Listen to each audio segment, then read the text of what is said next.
Chapter 4. Eloise had been prepared to grieve today with her father-in-law, Jacob Davidson, but when she entered the smithy, he welcomed her with a smile. "Good morning," he said. "I'd hug you, but I'm already covered with the day's soot. How's my favorite toddler? He's not with you?" Oh, he's fine. I just needed to get away for a while, you know.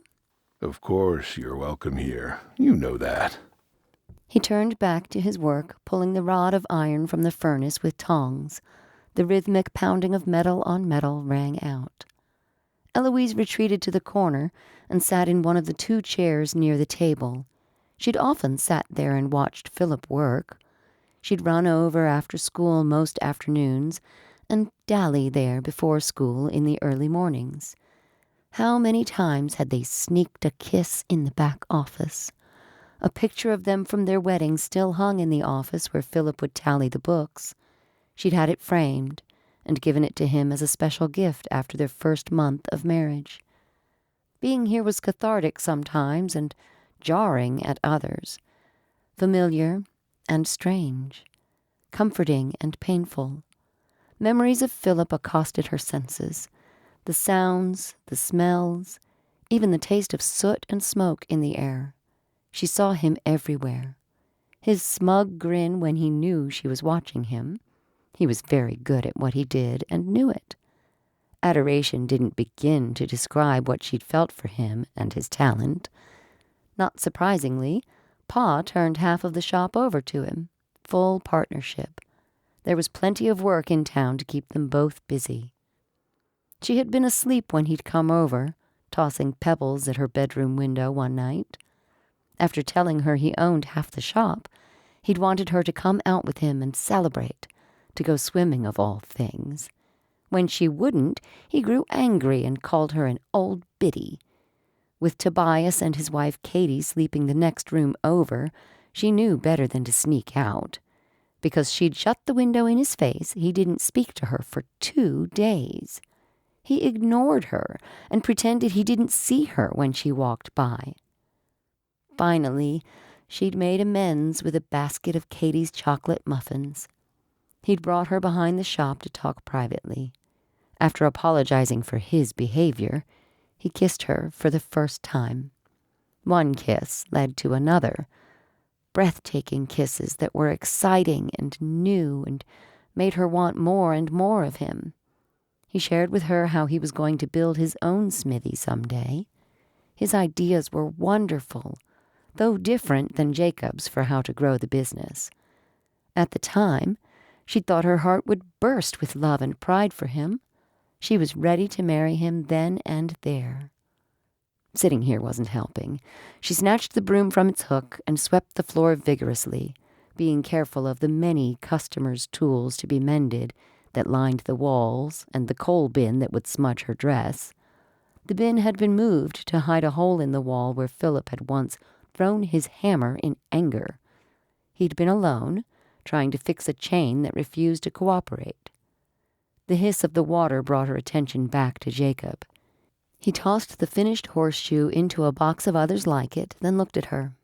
"Florence and I would like to take Luke fishing. Think Tobias would mind?" That would be wonderful. Just let me know when and I'll have him ready.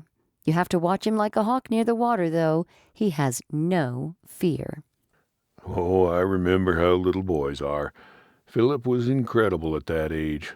He just kept walking, even when the water came up to his mouth." Jacob chuckled. "It's like he didn't realize he was the one doing it to himself." Eloise never knew what to say when Jacob talked about Philip so naturally, but that was one of the reasons she liked to come, to be around someone who knew and loved Philip as much as she did. Jacob's face brightened when a man walked in behind her. "Eloise," Jacob said, "have you met Mr. Sage? I wanted to introduce you last week at church. Isaac Sage.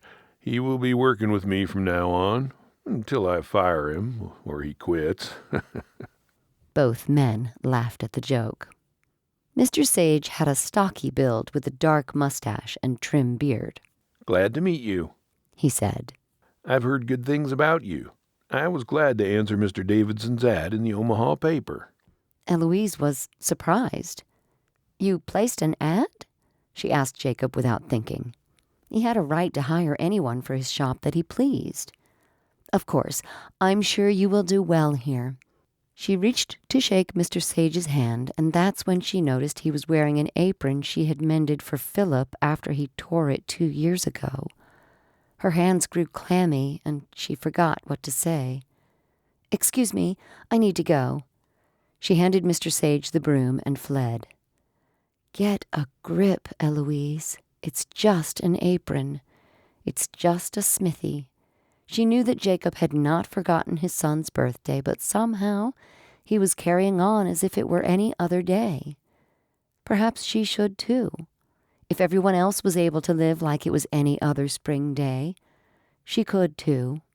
If she stayed busy, perhaps she wouldn't have time to think about how broken she felt. She had plenty of ironing to do. That could take the rest of the morning. And then she had meals to prepare and regular chores. It wasn't hard to find extra things to do if she looked. A goofy grin stuck to Zeke's face. Settled at a table near the front window, he felt he'd never been happier. He stared at the feast before him, a cinnamon roll almost too beautiful to cut into, and a pastry the baker called a Swedish cardamom roll lay on his plate. They were smaller than he preferred, so he'd also ordered the open-faced meat and cheese sandwich with sliced boiled eggs. Something about the first meal off the trail always made him feel giddy, like finding a spring of cold water in the desert. Life was too wonderful for words. His lopsided grin remained, and he drew in a slow and easy breath, savoring the moment. He sent up a prayer of thanks for his food, for this town, the steaming coffee, washtub and soap, for Frank, and even Frank's tobacco. Now it was time to eat. He enjoyed every mouthful, appreciating the new flavors. His mother had been a delightful cook. Baking together was a pastime they both enjoyed before she died. Orphaned at 12, he was old enough to continue experimenting and practicing wherever he found himself living. Cinnamon rolls were always a favorite. They were more of a mess to make and more involved than many other dishes, but the payoff was worth it. As a kid, he flipped through his mother's stack of recipe cards each Saturday and picked the one he wanted to try. She'd ruffle his hair and kiss his cheek, mumbling something about a sweet tooth. He chuckled slightly, remembering the time they had returned from afternoon chores, and the rising dough had more than doubled. He was 9 years old. The sticky dough spilled onto the table, and then the floor. Mama hadn't chided him or become angry. She froze in the doorway and looked at him in pretend shock. "Zekey James." It would have been an obnoxious nickname from anyone but her. "I do believe our dinner is trying to make a run for it. We'll not stand for that in this house." She set down the eggs, and he tossed a load of wood in its box. "You wash up now, and I'll scrape this off the table. Won't tell if you don't." Of course, there was no one to tell, but the two of them ate their fill later with sly grins, as if sharing a grand secret. She explained about testing the yeast and the importance of keeping a closer eye on quick-rising dough in warm weather. She was the only kitchen authority he knew, and baking was their specialty. He learned everything she could teach about baking before he was 12. With 6 other children underfoot at the Donnellys, meals had been simpler. Multi-step baking projects were rare and saved for special occasions, though he yearned for those times when he was allowed to play in the kitchen, as Mrs. Donnelly called it. He wasn't often given the opportunity. Breakfast at Anderson's bakery was delightful. The roll had a tough outer crust and was glazed with egg whites. The baker knew what he was doing. The Swedish flavors were new to Zeke, but he enjoyed them. "Good morning, Mr. Anderson," a young boy said. "The boss says he needs whatever you have left from yesterday, and he needs at least enough for 15, so we'll have whatever you got to make up for the rest. You can box them, and someone will fetch them later." The boy's head barely surpassed the counter. A glance told Zeke enough about the boy that his heart softened toward him. His trousers were too short. His shoes, though clean, were well worn. His shirt hung out the back as if he'd dressed in a hurry, and nobody checked him over before he left the house. One of his suspender straps was twisted. He was 8 years old, 9 at most.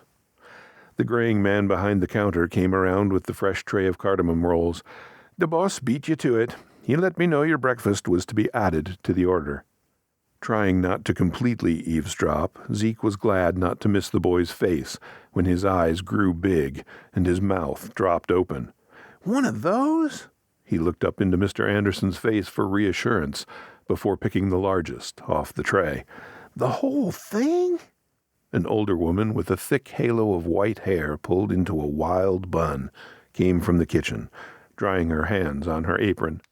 "Morning, Samuel. Hoping we'd see you today. Oscar, get the boy a plate." Oscar pressed a kiss to the woman's cheek before he stood to his full height with the tray. "Leave him be, Agnes. He's off to school anyhow. He needs a paper sack. No matter how fast he chews, he can't eat that whole thing before the bell." He winked at Samuel. "Don't try it, Sam." "Yes, sir," he said, muffled around a mouthful. Choking down his own full bite, Zeke remembered his manners and swiped the napkin across his mouth. Subtly watching the scene play out in front of him, he silently sent a prayer of thanks for this couple. It was people like these that helped Zeke get through the years after his mother died. There had always been someone to mentor him, to feed him, to give him work, to teach him new skills. Even after he took off on his own, everywhere he traveled, God sent him a grandma to admonish him about his hair and to remind him to put on clean socks. God knew what little boys needed to thrive. Among other things like fresh air, frogs, dirt, and cookies, they all needed a grandma. "Come, Sam." Agnes reached for him and put him to rights. She finger-combed his hair into a presentable state, turned him round to tuck in his tail, unhooked his suspender strap, and fixed the twist. He ignored her while doing his best to eat his breakfast, only scowling at her once when she wet a finger to wipe a smudge from his forehead. She only smiled in return. Oscar arrived with a paper sack. "Run along now, before the school bell catches you late."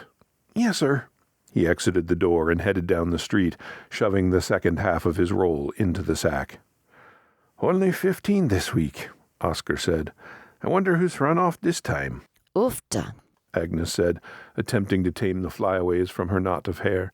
"I told you the Johnsons were flighty. You put the cheese in his sock for lunch?" She began to rearrange items on the display trays. "Yes, and the dried apples. I think it was the Johnson brothers. They weren't too keen on working the clay pits, from what I heard." Oscar absently wiped the counter with a dry rag. "Bah, what did they expect? Lazy men get a lazy reward. They won't find better." She picked up the broom and swept the floor behind the counter. "Everyone starts at the bottom. They were only on the job for 2 weeks." Zeke noisily cleared his throat. Using the crust of the roll to mop his plate, he took his last bite. "More coffee?" Oscar asked. Zeke stood. "No, sir. You could help me with something else." Moving toward the counter, he tried to project an air of confidence and humility, and topped it off with a friendly smile. Hoping that combination didn't make him look like a loon, his smile slipped. "I came into town last night. I'm searching for temporary work, and I'd like to get a recommendation for a place to board for a week, if you know of one." Before he could answer, a town bell tolled the hour. 9 clear notes echoed into the bakery. Outside, a few straggling children were seen sprinting down the street to the schoolhouse. The last sound had just died when a group of women jostled inside. There was a round of good mornings and how-do-you-dos from all parties. Agnes, with coffee in hand, set out plates for the group. All of them were well into their prime, and all had much to discuss. Agnes pulled an extra chair up to them and joined their table, making it an even 6. Their hats bobbed as they conversed, clinking their cups on saucers and stirring with their spoons. The bakery had come alive now that they were there. The 2 men stood staring, distracted by the animated way the women moved and flowed as one connected ring of skirts. Agnes lifted her head above the others. Seeing Oscar standing there, she raised her eyebrows and motioned her head toward the kitchen with a jerk. Muttering something in Swedish under his breath, Oscar scuttled to the kitchen and returned with a tray of cookies. Squeezing through, yet staying as far away from the mass of skirts and bobbing hats as possible, he reached through and miraculously set the plate in the center of their table. Gloved hands descended before Oscar could remove himself. Agnes tugged Oscar's sleeve and whispered in his ear. Zeke didn't miss the smug look on her face. Oscar returned with an exaggerated shiver before leaning on the counter where Zeke waited. "Barely made it out alive, man. I warn you, never approach a flock of this kind with a plate of cookies unless you have crafted a solid escape. Back to your questions. I gather the brickyard is hiring. Agnes has confirmed the Johnson brothers have left town." Oscar turned his face from the group and took in Zeke's full measure, weighing him against something or someone. Zeke tried not to squirm, as much as the look made him feel uncomfortable. "Now, about you. What brings you through?" "Just going where the wind blows," said Zeke, who was able to breathe again. "Currently, it's blowing west." "Leaving family?" Zeke hedged, never sure how much to share. Was the man asking because he really wanted to know, or just making pleasantries? The baker had no business poking into Zeke's personal life. He found it best to avoid direct conversations regarding his past, unless he was asked a specific question he couldn't get around. Nobody knew how to respond when given the truth. He didn't want their pity, and yet it felt dishonorable to his mother to simply brush off the grief. For countless other men his age, the West was full of promise and adventure. The wind could blow him there as well as anywhere else, whether or not he had a family. "No, sir," he finally answered. "No family." Oscar's gaze pierced through him. Zeke felt guilty for a lie he hadn't told. He hadn't left his family behind. Not really. Rachel Donnelly could nag all she wanted, but he was free to go where he pleased. He would always be grateful to Mr. and Mrs. Donnelly for taking him in when he needed a home. But he was a grown man now. The West called, and he could go if he had a mind to. Rachel would be all right. She just worried too much. "You look strong." Whether Oscar meant physically or mentally, Zeke didn't know. He didn't feel either at the moment. The brickyard could always use a strong back, especially so today. As for boarding, the best you can find would be Helen's. She runs the Palmer boarding house with her daughter. They usually got a handful of men underfoot. If she's got an open room, you'd be wise to take it. Her rules are strict. She doesn't put up with rowdy behavior. If you keep clean and never tramp your muddy boots through the house, you'll be all right. If she's full, there's the hotel on the side of the square, or the saloon has rooms for rent above the bar. But I don't recommend staying there." Zeke grunted. He did not wish to stay there. A man could get into a lot of trouble in a place like that if he wasn't careful. "You say you came in last night?" "Yep." "Did you meet Frank at the livery?" "Yep." Oscar tilted his head. "You had coin for it?" "Nope." The answer ignited a full belly chuckle from Oscar. Zeke smiled. "Have I missed the joke?" "Good old Frank. He's the town sieve." He slapped Zeke's back. "Any man who comes through looking scruffy gets the Frank treatment. From looking at you, you must have worked your keep. Cold wash tub this morning?" "How'd you guess?" Zeke rubbed a hand along his nicked chin. "It's his gift to the town in a way, though it does get him a morning off work." Oscar chuckled again. "Well done." He offered his hand. "Oscar Anderson, pleased to meet you." "Ezekiel James. Friends call me Zeke." "Zeke. You head that away and you'll see Helen's place. Palmer boarding house. You tell her you had breakfast with Oscar and bunked with Frank. You won't have any trouble. The boss will be round later this morning. I'll tell him you were inquiring. Temp job or no, any man with a strong back can work in the pit." "Where is the brickyard?" asked Zeke, trying not to think of what working in the pit might entail. "Southwest, you can see the kiln chimneys from the edge of town." Zeke hitched his trousers around his waist and settled his hat back on his head. "Thank you, sir." You've been most helpful." The bell above the door jingled when he left. In a hurry to get settled and locate the boarding house, he didn't notice the woman in his path until he crashed into her for the second time that morning.